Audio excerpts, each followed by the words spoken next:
एक छोटे से गांव में जहां घने जंगल की छाया पड़ती थी, एक लड़का रहता था जिसका दिल जिज्ञासा से भरा था।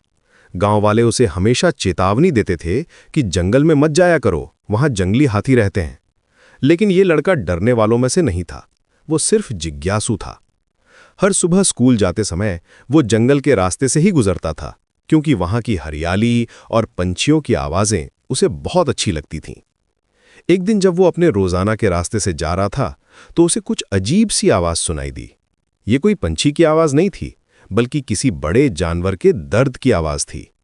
उसने हिम्मत करके आवाज की दिशा में देखा, और वहां उसे एक विशाल हाथी दिखाई दिया।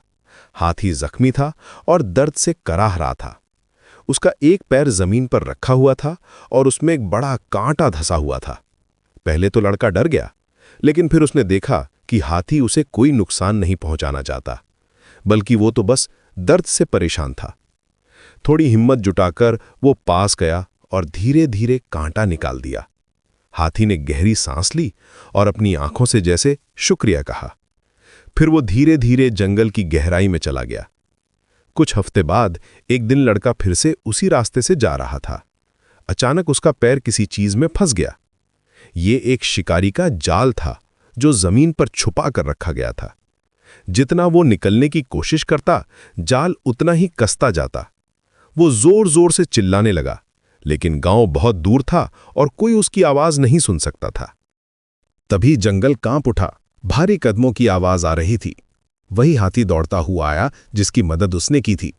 हाथी ने अपनी ताकत से जाल तोड़ा और लड़के को आजाद कर दिया।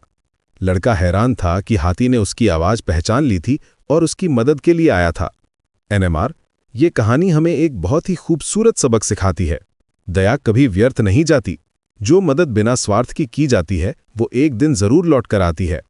जब हम किसी की मुसीबत में मदद करते हैं, तो हम सिर्फ उस व्यक्ति या जानवर की मदद नहीं कर रहे होते, बल्कि हम अपने आसपास प्रेम और दया का एक चक्र बना रहे होते हैं। इस छोटे से लड़के की तरह अगर हम भी अपने डर को छोड़कर दूसरों की मदद करें, तो प्रकृति हमारी रक्षा करती है। कभी कभी हमारी छोटी सी मदद किसी के लिए बहुत बड़ी राहत बन जाती है, और वही राहत एक दिन हमारे काम आती है।